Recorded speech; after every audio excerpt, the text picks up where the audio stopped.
Guys, welcome back for another Disney Sorcerers Arena video.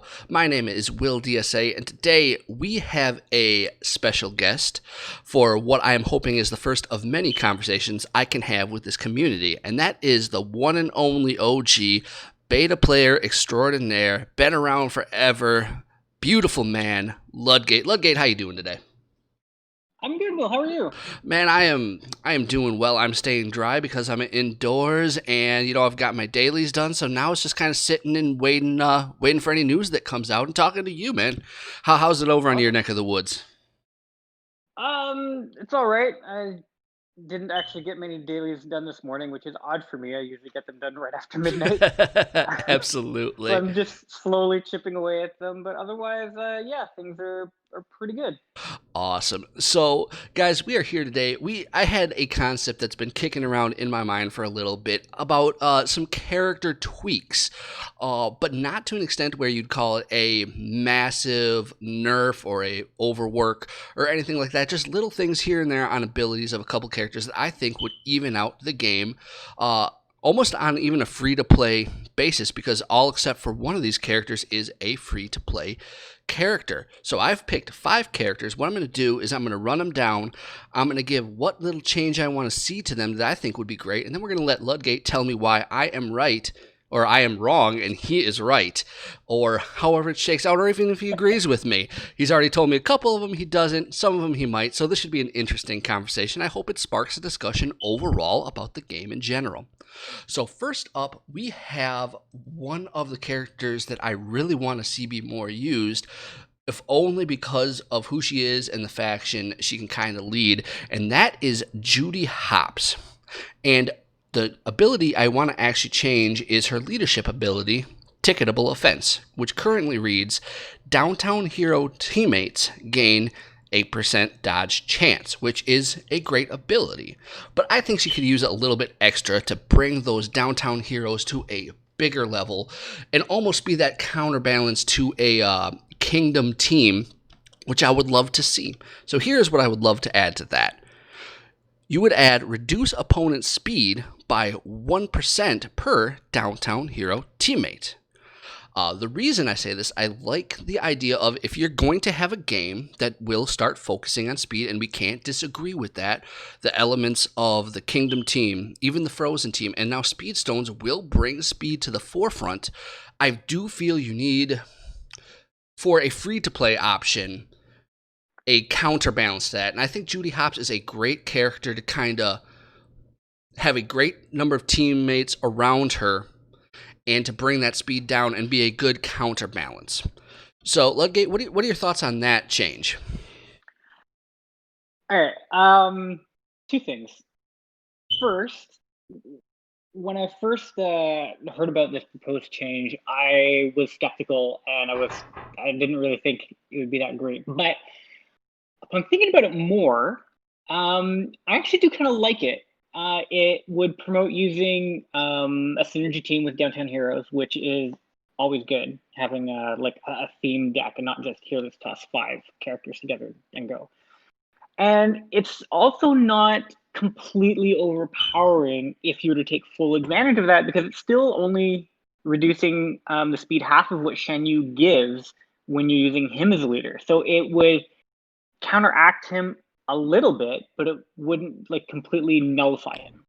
So, and she's in desperate need of some love right now anyway. I'm not sure if you've taken note, but she's actually the only character that doesn't have a passive right now, which I find a little problematic. I did not So, notice that at all. Oh my god. yeah, Elastigirl didn't have one as well. Was it Elastigirl? I think it was Elastigirl, and they gave her one when they gave her the rework before the Incredibles event. Gotcha. And when I put together this thought on Judy Hopps, it was I didn't. Elastigirl? Maybe we can double check that. DSA fan. Oh, if you guys don't know DSA.fan, please check it out. It is a wonderful resource being developed by what I'm assuming is a great team. Check it out. It is really a good resource. DSA.fan. You'll thank us later.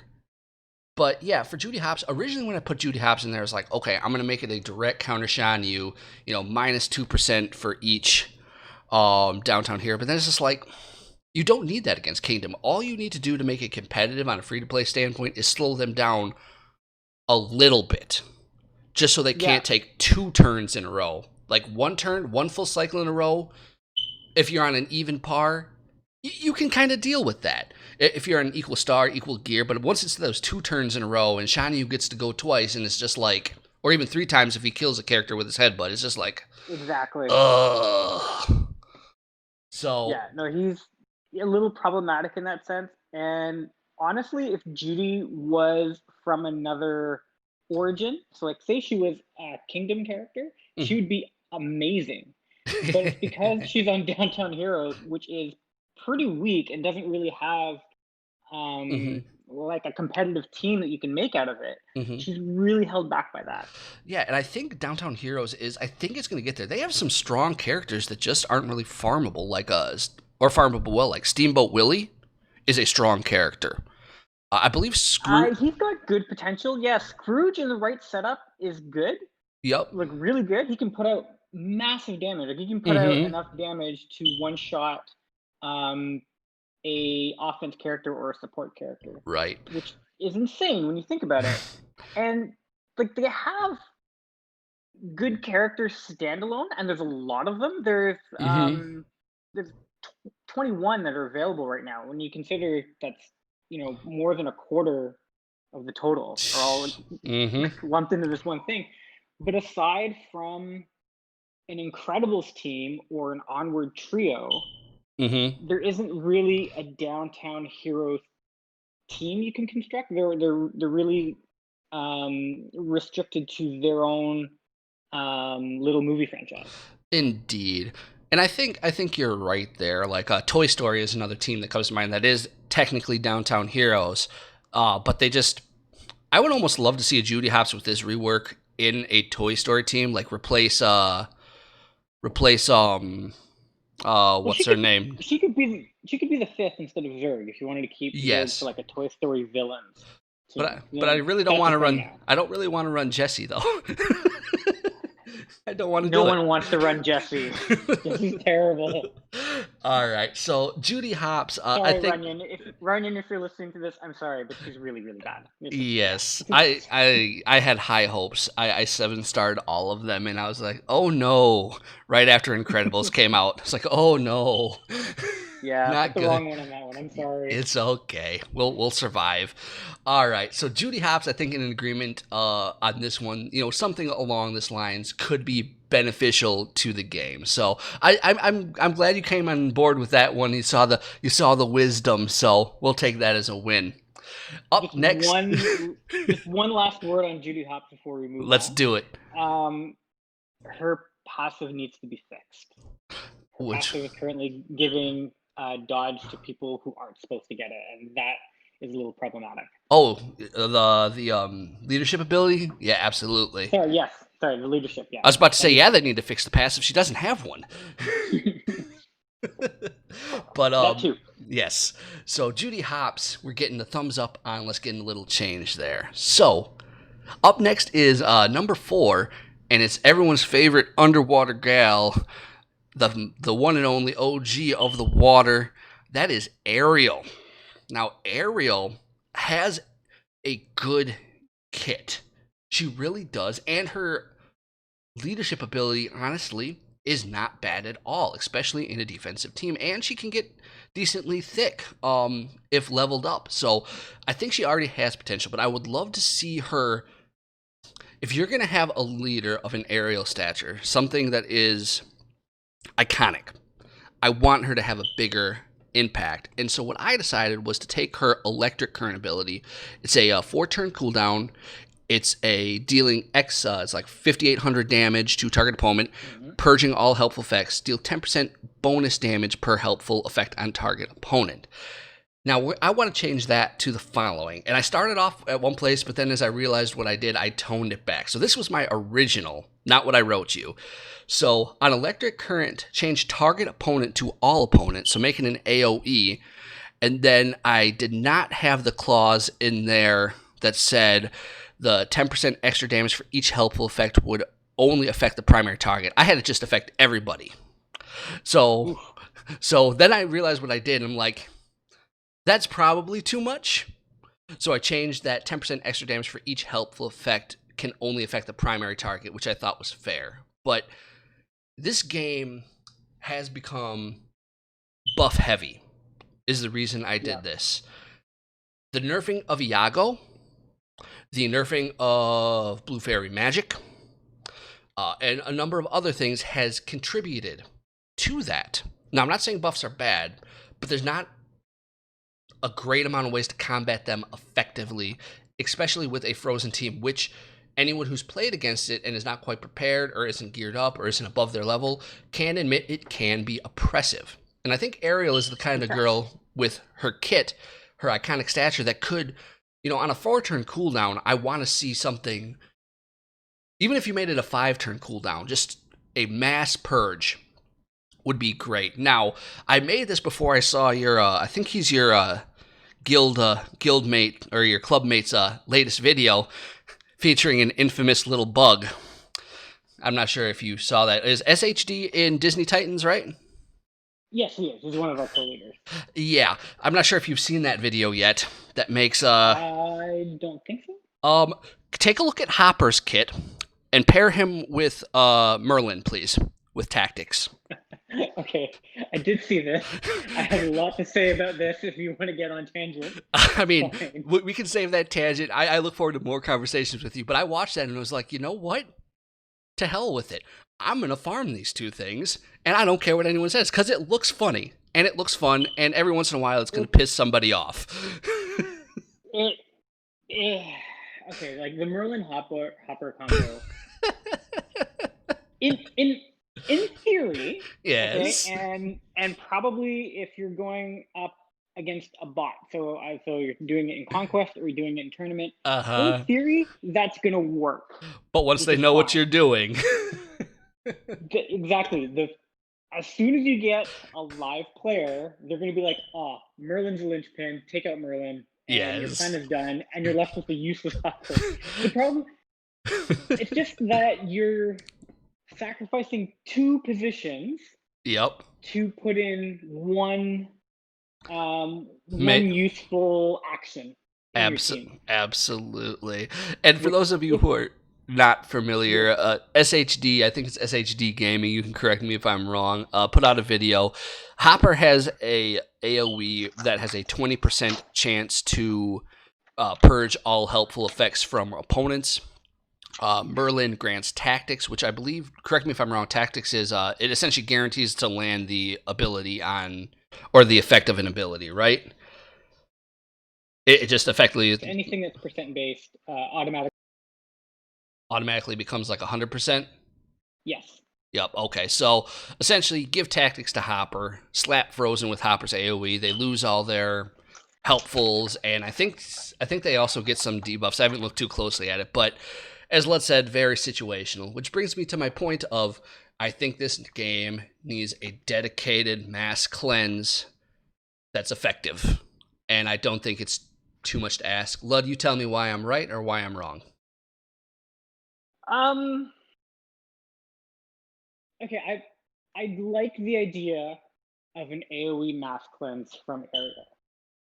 I think my only concern with your proposed change is if it's still dealing 4,500 damage to each character and doing a mass cleanse or a mass purge, I should say, that becomes really, really strong. And I just wonder if that's just swinging the pendulum too far the other way. If you wanted to say like 2,500 damage to everyone plus the mass purge, I'd be okay with that. And I'm just going to look at some other characters here just for comparison. Mm-hmm. Jack Sparrow has his Cannonball Barrage, which is a 6-turn cooldown, and he does 2541 damage to all opponents. And Mm-hmm. then 10% bonus critical strike chance if they have defense down. Right. So if you give Ariel that AoE with a shorter cooldown that's much more damage, it just it's just like pushing a power creep at that point, and I don't know if that is quite necessary for Ariel. Especially considering that she theoretically already deals with Kristoff pretty well, Hmm. and that the devs have come out and said that they're looking into improving healing and making it viable. Okay. So that, yeah, just all that combined, I think it's too strong of an adjustment. Dial Gotcha. down the damage and we're good. Okay, so I could see almost have the mass cleanse, have the cooldown, but have it say the 10% extra damage for each healthful effect on the primary target, damage reduced by like 50% on Yeah, non-primary targets. yeah. Like Yeah, another one, for example, is Anger does um, 2,071 damage on his AoE, gotcha. right? Absolutely does. So we're looking at. I think we're in agreement that the game could use a reliable mass cleanse effect, but we need to make sure we're not also turning Ariel into this insanely amazing damage dealer instead of just being a support. Yeah.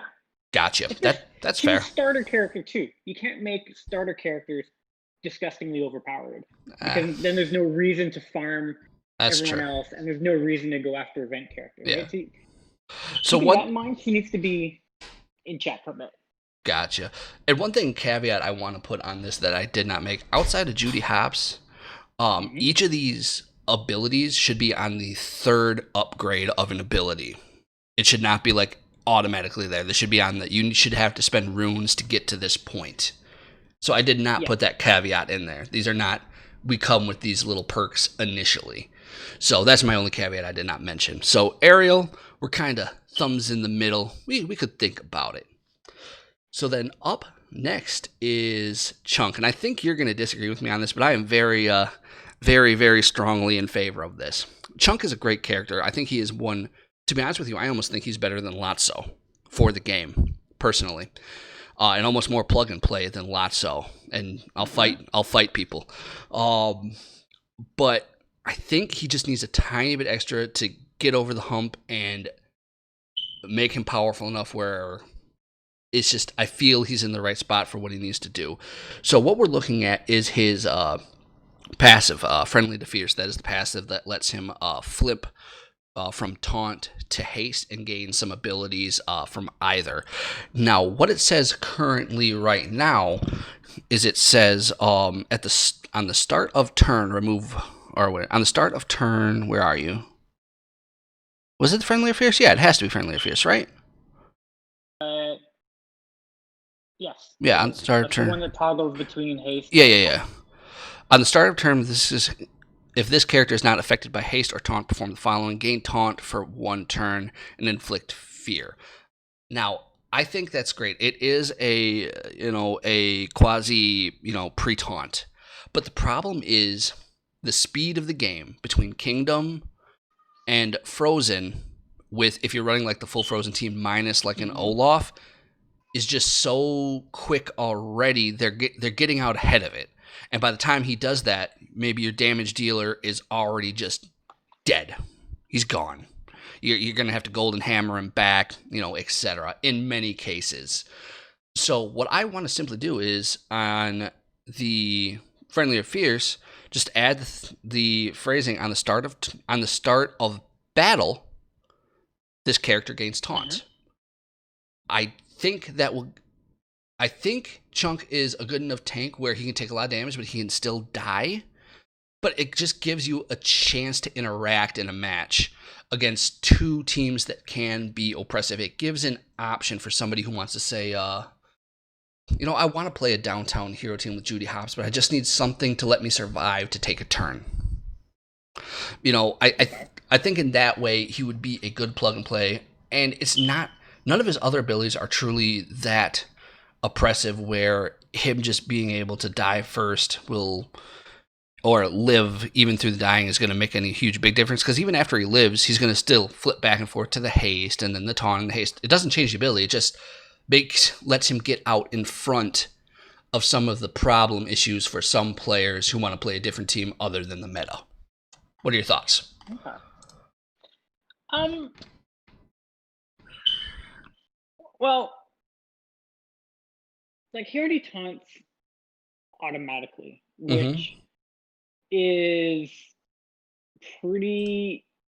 it's I shouldn't say pretty rare because there's a few other characters that do it, but it's most characters you have to use your ability to taunt, right? The exceptions Mm-hmm. are Chunk, who does it automatically if he's got haste, Mr. Incredible. or Mr. Incredible if one of the Incredibles gets below half health, and Monterey Jack has a 75% chance to taunt at the beginning of his turn, which decreases as his health decreases. Mm-hmm. Other than that, everyone's actually got to actively do it. Yep. I don't know if giving him a second like automatic taunt is really necessary. Okay. And I'd say especially considering two things. One is that he's already pretty fast for a tank. Mm-hmm. Most of them have less than the 105 speed that he has. And as well as presumably you're going to be using him with Lotso, Mm-hmm. who gives a speed meter boost to his allies when it's to himself, right? Oh, I might be mistaken on I believe he Lotso. spreads it. See, speaking of DSA fan, guys, a great resource if you ever really need it to look at things such as character kits on a easy basis. Where I'm going right now. I just pulled it up too. Where are you? Lotso's kit is so wordy. When this character is dealt damage, increase speed meter of each allied Toy Story villain by 10%, and an additional 5%. Okay, yep. Okay, that's what I was thinking. So, yeah, he's gonna get speed meter buffs already anytime Lotso takes a hit. So, yeah, But I don't know. I think say this one. Like, I get that, and yes, definitely say you have Lotso and you hit and he gets it, but by the time that speed meter adjusts itself, Shan Yu has already wrecked your face, or Dash has already stomped your face in and then taking another turn and used a second special. Like, I don't disagree, but in the case of the teams that are the top of the meta, which they should be, but you don't have a lot of options of fighting against a lot of times, they can still get out ahead even of that turn meter. Yeah, but I think good positioning on your team can make up for that.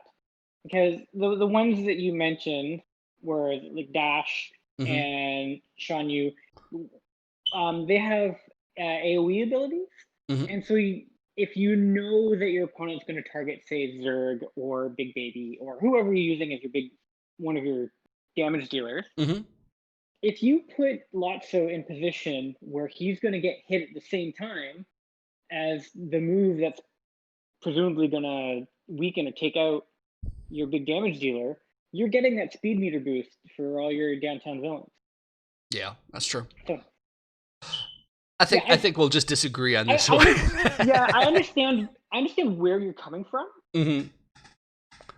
But I think that he's good enough as he is that you don't need to like overpower him and just completely outclass other tanks. That's fair. That's fair. Now say something happens, and this is a theoretical, next set of whatever's come out, whatever characters, and they are still not enough to get you 50-50 against Frozen, because Lotso helped, Chunk can help, but it's still it's still in most cases at least a 50-50 and probably not much more than that, if all things are equal. I mean, Frozen is just that synergistic.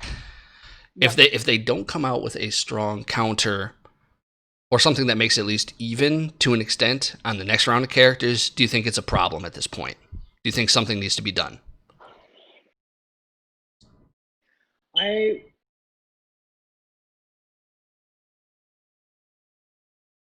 Yes and no. No, it's a complicated question. It is. It is. Yes, Frozen is really strong, and it's the meta right now. But it's okay to be strong. There's a difference between strong and oppressive. The thing, but it's been the only legendary event that we've had so far. Everything else we've had has been seasonal and is presumably coming back in a regular rotation. True. Right? True. So your legendary events, those are the ones that you want to be like really strong and to, for lack of a better word, dominate the game. True. So I think if the next legendary event doesn't produce a team that can challenge Frozen, that's a problem. That's fair. But Bring us if we Maleficent, get, please. I'm hoping for Wreck-It Ralph, but I don't think Maleficent will be a legendary event just because she's an achievement game character. But we've run But the out of Prisoner of achievements in the game, though. Like, I have 3 left, and I'm only at like Oh, half the shards. So there has to be some well, sort of event. I ran out of achievements a year ago. Yeah, I mean, so there has to be an event for it. Like, unless they're adding more They'll add achievements. something. Yeah, they'll add something. I don't know what. I don't know when. Gotcha. Um, but because I've already got 100 tokens for her, I don't see her being a legendary character. Because then in theory, I'd only have to do like the first 6, Watch and it then I be wouldn't a have to. watch it be no coin packs and 1 shard drop per 2 attempts or something like that. Yeah, I've heard of worse. Yes, yes. So with the recurring events, I mean, challenging them, but not, being 50-50, I'm kind of okay with. But yeah, definitely, if the next legendary event doesn't produce something that can go toe to toe with them, or at least like get like a 60% win rate so that you're incentivized to get that team, Mm-hmm. that's a problem for me. Yeah. And the last thing I'll say in Chunk is I am philosophically a defensive player, so I like me a strong defense. So that's probably where my heart is, which makes it weird that I don't run Frozen, but they just annoy me for some reason. Meanwhile, I run no tanks. Yes. I when I first got Mordu and Simba, I was running a 5 tank team in Arena just to annoy people. Oh, you're one of those. I was one of those. So, If my arena battles take more than 20 turns, I start getting annoyed. all right. So up next actually is number 2. Speaking of tanks, probably all things considered, top 2 with the right team, if not number 1 tank in the game. And that's Kristoff. Kristoff, if you haven't faced him and gotten stuck behind a Kristoff taunt, you don't know what you're missing. It is a great time, guys. But what I'll say is he deserves to be strong. He truly does, and he is synergistic with the team. I have no problem with Kristoff, even on a standalone basis, because he can still be effective. But here's the change I would make, just to make him something you can deal with. So on Kristoff's, his third ability, the I'm here, what do you need? If it's fully leveled up, it gains taunt for 2 turns, gain defense up for 1 turn. If Anna is an ally, gain harmful effect immunity for 1 turn, and then he passes a buff. This is my first nerfy sort of idea, but I couldn't think of anything else. Keep it exactly the same, except remove the ability gain harmful effect immunity for 1 turn. Or even a caveat, it can only remain for 1 turn. The fact that he can get harmful effect immunity, and it can be, I believe it's increased. I can't remember what ability Oh yes, Lost in the Woods. Cleanse all harmful effects on this character. Extend duration of all helpful effects on defeat of a character.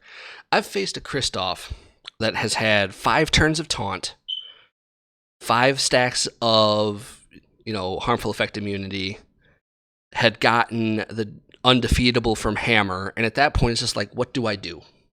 There is no way to do it. So I think removing the harmful effect immunity allows you to use a Shan Yu or something with a defense down to try and get in on him more effectively. But I think outside of that, you wouldn't have to change it. What are your thoughts? Yeah, I'm fully on board with this one. Kristoff is just like, he's a great tank, but the problem, like you said, is that if you're facing Frozen, especially a full Frozen team where Kristoff gets to go really quickly because of Anna's leadership, he just becomes a wall. Mm-hmm. And between Sven and Elsa and and Anna, for that matter, they just like hide behind Kristoff while they take you out and disable you really quickly. So Yes. yeah, It's. Mm. I'm fully on board with toning down Kristoff somewhat. I think this is a good way to do it. Mm-hmm. If you had told me you wanted to get rid of, the defense up, or if you wanted to get rid of him healing himself on his passive when someone dies, it's too much. Mm-hmm. There's no other tank that gains defense up and taunt and harmful immunity and self heals all at the same time. Yeah, and it's so sad when it's just like, tell me how you feel when you've focused all this damage in on Kristoff. You've got him to like a sliver of health, or you even kill him, and then you've just run out of steam, and all of a sudden it's like golden hammer, Mm-hmm. and it's just like The great. the only way I found that has been somewhat effective against Kristoff, and this is only because a lot of people run Frozen Dash, is to hit him with enough like slows and turn meter reductions at the beginning of the battle with your fast characters, so that you give yourself time to Mm-hmm. take out someone before he gets that taunt off. Because once he does get the taunt off, you're just stuck behind. Okay, I just gotta spend 2 whole rounds of my characters taking him out. Yes, indeed. And speaking of Frozen, off on a tangent, a couple of things on Frozen that just came into my mind that irritate me. And one's not even just a Frozen one. It's like, one, did they have to make Anna Kingdom? I mean, did they really have to do Um, that? as someone who runs Kingdom, yes, they did. Just and the fact that she's and the she's amazing. Don't take my Anna away. that and Maleficent is going to be Kingdom as well. Yay! Yes, I plan on putting her in there too. Great. Um. So Kingdom gets all the love, but as a free to play thing, I'm actually okay with it. That's just me being like, I don't want to deal with it. But can we talk about Black Cauldron and the fact that nobody realized what Black Cauldron does with Kristoff and respawning it? Oh, the Conjuring Cauldron? Yeah. Can we Yeah. can we talk about that for a second? the It's the bugs in it make it problematic. yes, And that's where the problem is. yes, Um anything else that you summon and put on the battlefield doesn't do it. doesn't as a spell doesn't charge while it's on the battlefield, whereas Conjuring Cauldron does. So A la that's Bucket problem of number one. Soldiers, Bucket of Soldiers and Trigger Tower, you can't charge them while they're on the field. right? Problem two is that it somehow counts for a character when triggering passives for like Kristoff or Dr. Facilier. Yep. And Yeah. then problem three is when you recast it and it's still on the field, it counts as that one being defeated. When Yep. it wasn't actually defeated, you're just replacing it with a fresh health one. Yeah, So, but Kristoff just loves to buff himself up even more with that. but if if you cast Cauldron or Bucket of Soldiers and I take it out, Yep. right? Okay, Bucket of Soldiers isn't a good example, but okay, if you cast Cauldron or you have another summon like a hyena or a Yep. flying Dutchman, and I kill it, fine. I'm totally okay with that triggering passives on when character or when teammate dies, blah blah blah. Right. I'm okay with that. When you already have a Cauldron on and you cast it again to replace it, or when you have your board full of summons, which can happen easily with trolls and hyenas and Flying Dutchman and the Flying Dutchman. Yep. Right? If you summon another one and it overwrites an existing one, that shouldn't count as a character dying. Yes, they're removed from the battlefield, but no one killed her. Agreed. Like I used to abuse that a whole heck of a ton with when I first got Bucket of Soldiers, and I took Bucket of Soldiers straight up to level 3, like the week it came out, and it was just like that. Yeah, with Dr. Facilier at the time was just so especially bad. considering you would have been in mid game around that time when Bucket of Soldiers was already really strong. Oh, absolutely. Does drop off the further you go into the game. Yeah, I haven't used that thing in ages. but no, I mean, Kristoff, I think final word is Kristoff is an amazing tank. He should be an amazing tank, but we need a better way to interact with him. Yeah, he's So just too much all at once. It was too abs- big of a jump from existing tanks.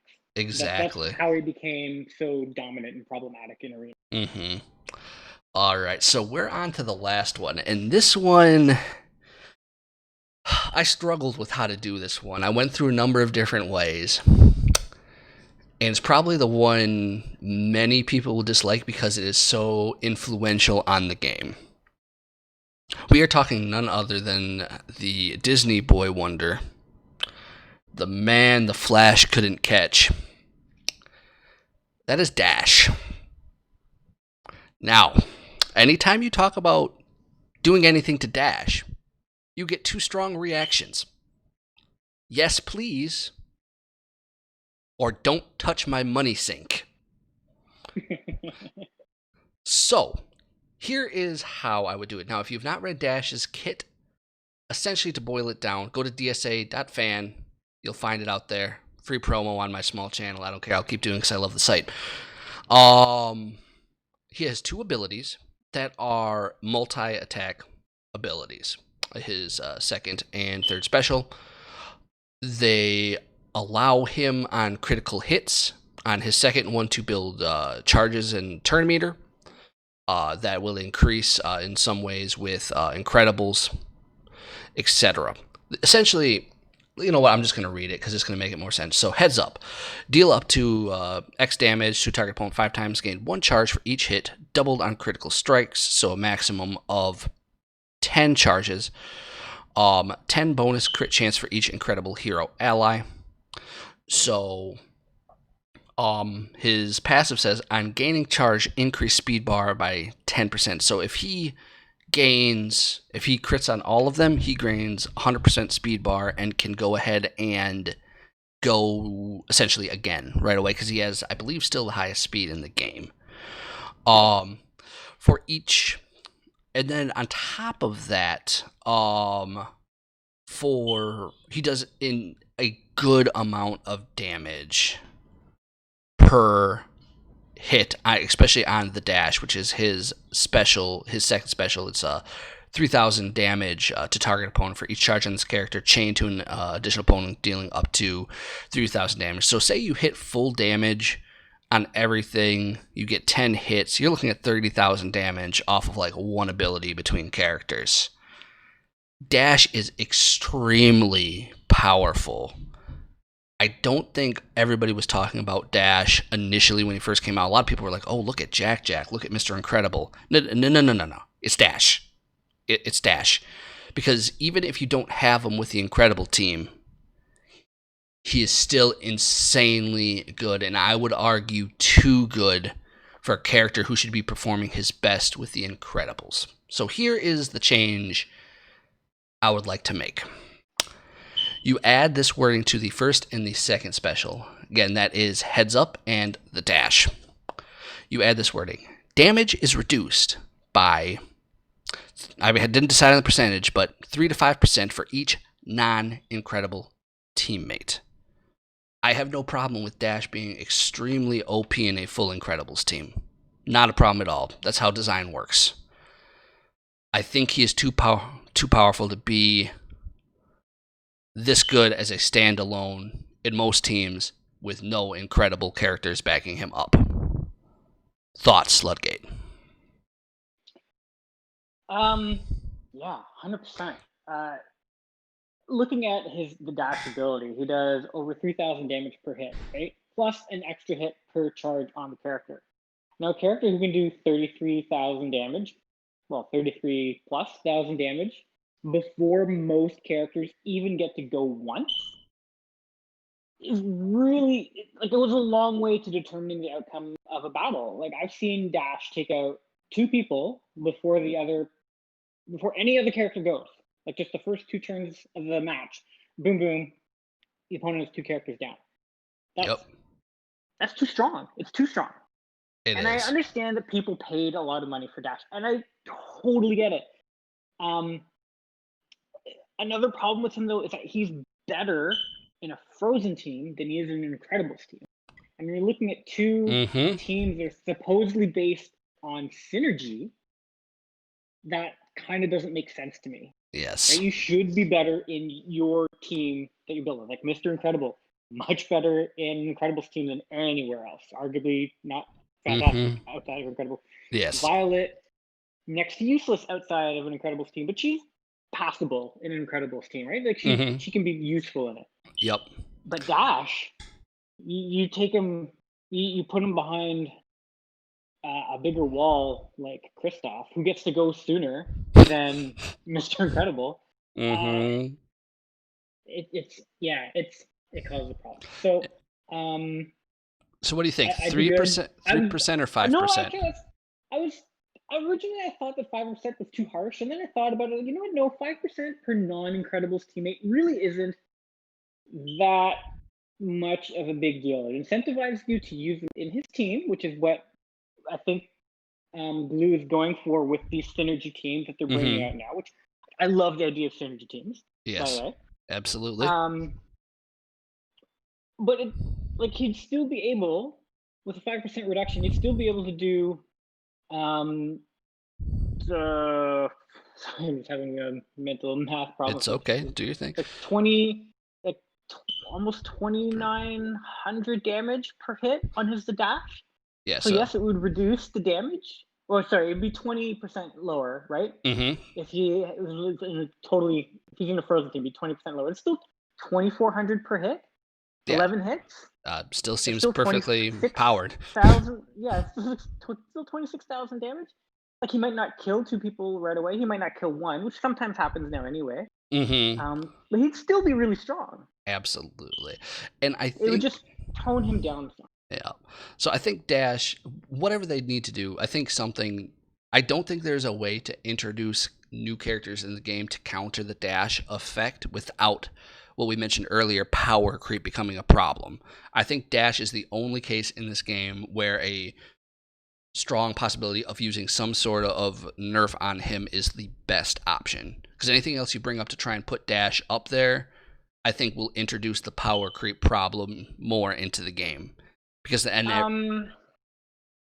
because the Dash is chaining to other characters, like a pre-taunt character wouldn't do anything. Won't really do much for him. Right. Because he'll just use the kicks on the pre-taunt and then bash everybody's face in. Do the dash at everyone else. Exactly. Yeah. So he's the only character I would. Go ahead, sorry. The only other thing you could maybe come up with is like a character that gives evasion to adjacent teammates at the start of battle. But then, that's going to be hugely problematic elsewhere as well. Yeah, I mean, I can't think of a single reason you would not apply some sort of dash is a thing, and Glue has to have metrics. They have to look at game data. They have to know. They have to know that, and that's why they nerfed the spells that they nerfed when they did that huge round spell nerfs, because those spells were overused and they were too influential in the outcome of battle. And they said, okay, enough of this. We're toning down Iago, we're toning down Blue Fairy Magic, we're toning down Splash Mountain. Yeah. And that's fine. You want the company to make these adjustments. And I'm confident that eventually they will find a way to balance this out. Do you think they're afraid? Do you think they're afraid of a Blue Fairy Magic scenario again? That they do it and it causes such an uproar. Now, Blue Fairy Magic, for those of you who don't know, was a distinct and probably one-off occurrence because of the way they handled it after what they did initially. I was going to say the problem with Fairy Magic wasn't the action of reducing its effectiveness. Yeah. It was how they handled it leading up to it and immediately afterward.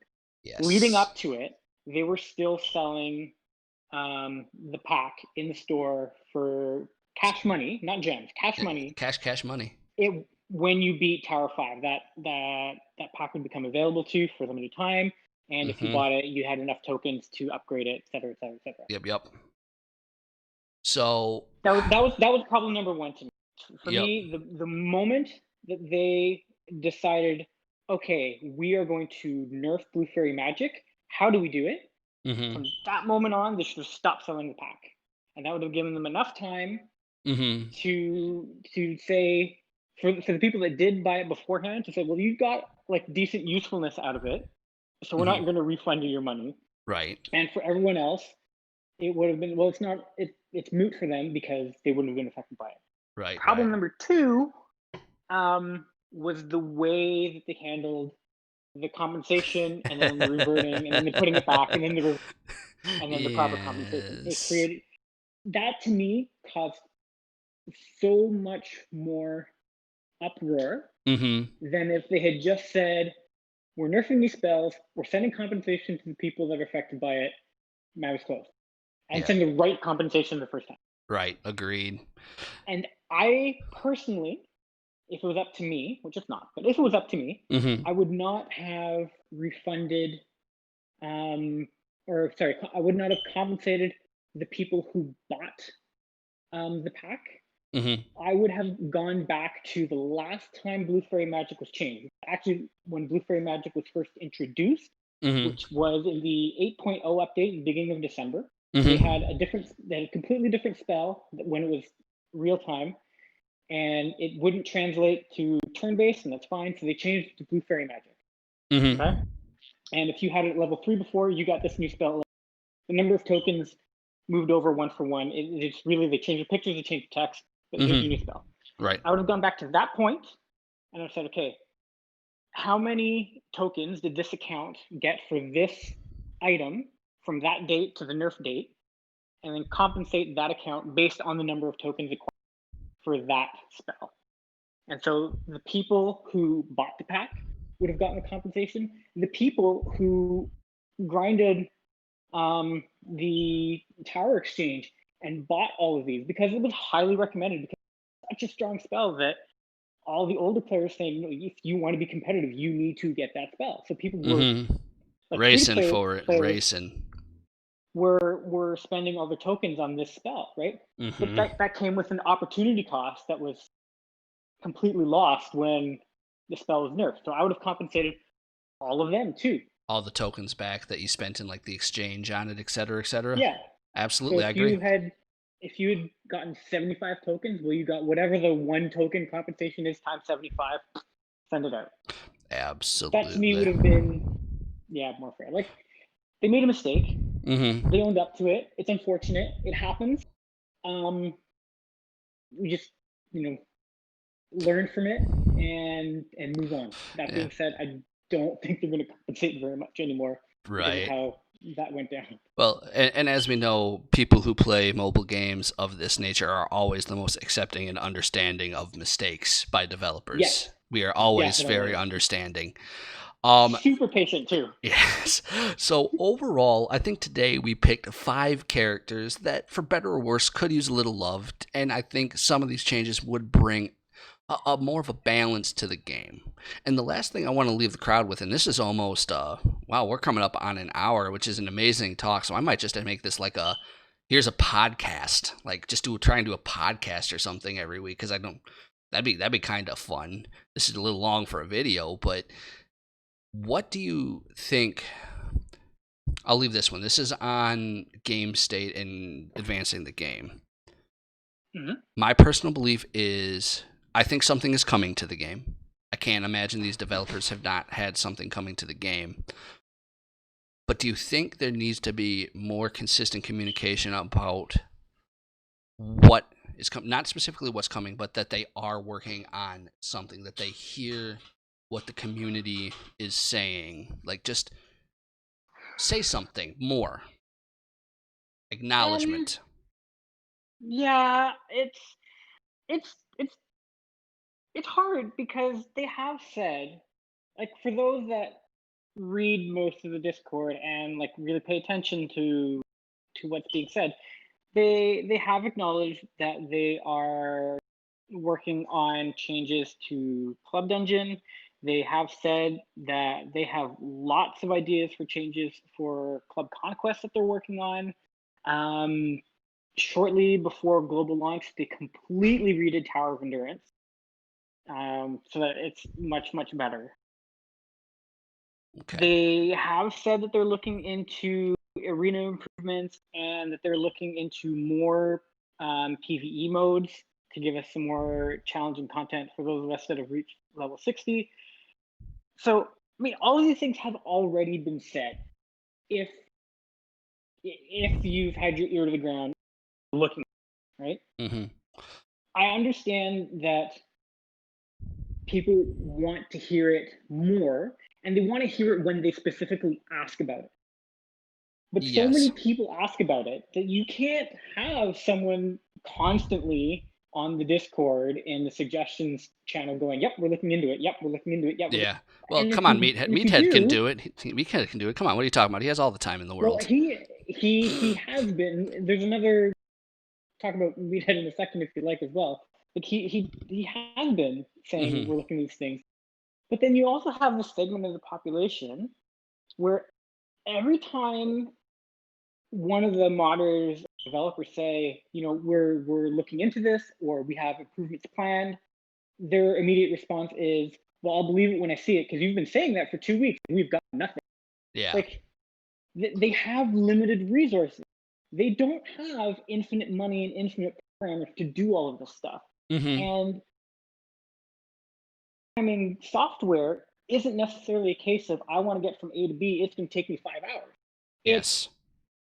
I want to get from A to B, but oh darn, there was a problem. I got to go to A1, and then this other thing came up, and Mhm. debugging, which we thought would take an hour, taken a week, Mhm. and I find that some people, I'm not going to say everyone, some people are really impatient and not understanding about that aspect of software development. Yeah. And I would have to say, I've enjoyed these games, and I've looked into, like, I downloaded Unity, which is one of the programs used to create mobile games of this nature. And I've Mm-hmm. dabbled in it a little bit and look at it. For those of you who want to see what goes into making even a minuscule change in any sort of game, download Unity and do even a basic tutorial. Like, it's you got to have a team to do this all together, and it takes time. And once you even look at the bare minimum what goes into coding a game, even with all the shortcuts that have been developed in today's day and age, to get it right is hard. Yeah. And I guess I'll leave it with this, a last thought before we check out. I don't think we can criticize developers or the game for not coming out with new content, new game modes every 2 weeks, every month, something like that, or even the communication. A lot of times, though, it feels like this is between, Swugga. This is between this game now. Like I played Swugga when it first came out, and I left shortly after the Chaz or whatever meta was there, the Chirrut and whatever bays and that whole thing. If you're familiar with it, just something really oppressive. But even then, it felt like a developer creates a game, great game, here it is. That's step A. And it sometimes feels like they, even after a beta, release it, but they don't have. I think in this, man, you have to have a future mindset, and you have to have step B, step C ready before you even release step A.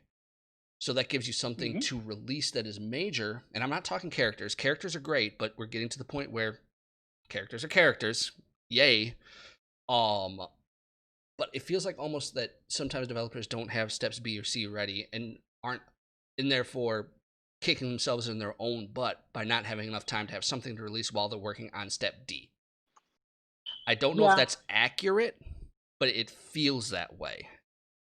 Um, I yeah, I totally get that, and unfortunately, we don't really know Mm-hmm. because Glue is the type of company where they keep their cards close to the chest, Mm-hmm. and when they say that, hey, we're working on a new PvE mode, Mm-hmm. they're not going to give you a timeline. They're not going to say in 2 weeks. They're not going to say in a month, 6 months, whatever. They're going to keep it like very vague Well, until they actually have something ready, and then it's, by the way, tomorrow, boom.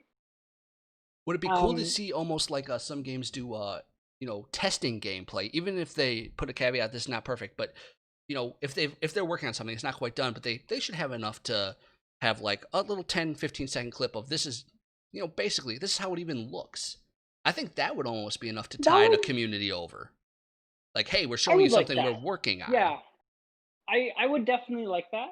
Um, they have said before that they don't want to give timelines on things because unexpected delays happen, Mm-hmm. and priorities sometimes change, whether it be a request from Disney, or they just decide that they want to work on Project X instead of Project Y, Yeah. things like that. So they purposely do not give timelines so that it cannot be used against them Right. later on But at least and you say, could.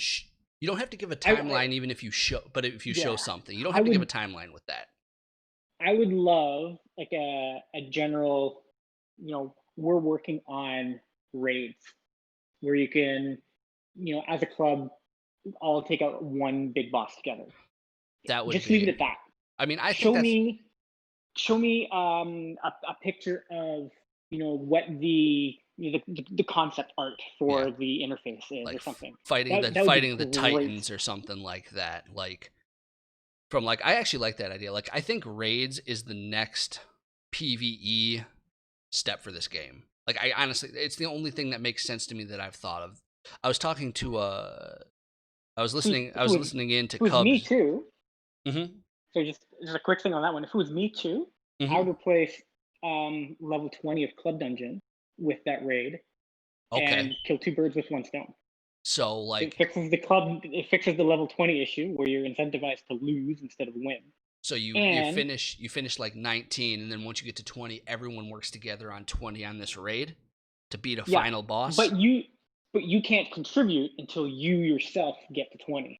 Gotcha. So it's almost like, see, I could see the strategy to that. I could see you get there, you wait for a little bit, and you plug away at damage, and I could see that. It would kill two birds with one stones. And then there's so many topics to talk about. This is definitely going to be a podcast of some sort, but the Sorry. no, it's I love these. I am a as I put in our chat, I am a tinkerer and a thinker. I think games like this need that. I think that's why a testing mode is necessary for any of these games. Now, I'm Yeah. not saying I'm a big enough creator to get one, but if Cozy had it, you had it, some of these big end guys, I don't care.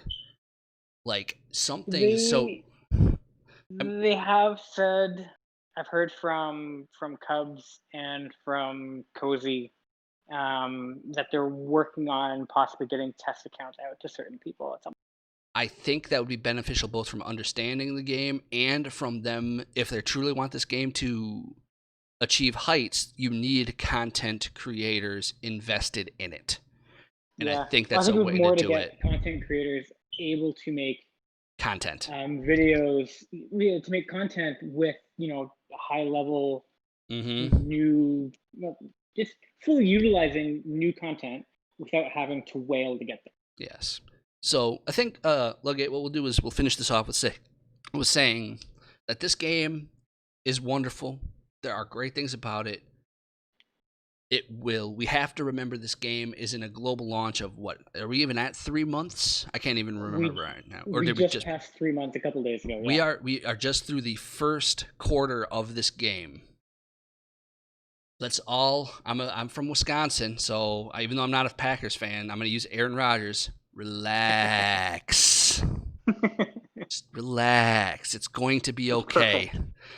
It's okay, guys. If you've made it through all this video and all the talks, just go on, pour yourself a drink of Pepsi or Coke or Jack Daniels, whatever your flavor is. Doesn't matter. And it's going to be okay. And if you need to take a step back from being absolutely competitive right now and spending, there's nothing wrong with that, guys. Absolutely nothing wrong with that. So with that, Ludgate, I want to thank you for coming on. I would love to get with more of the community and do things like that, even just as a moderator, to hear people like yourself or others who've been along this game or different thinking, uh, to create an atmosphere where talking is good. I don't know if it could ever get to the point where anyone could really talk to, say, a meathead and get him on a chat, even if it's just general Ooh, questions. I think the big that's ask. another thing that games like this need is even if they have a spokesperson, you can limit what we can ask about or what answers you can give. But even getting somebody on a reputable podcast for a game at some point, even if it's just general talk, is a huge step.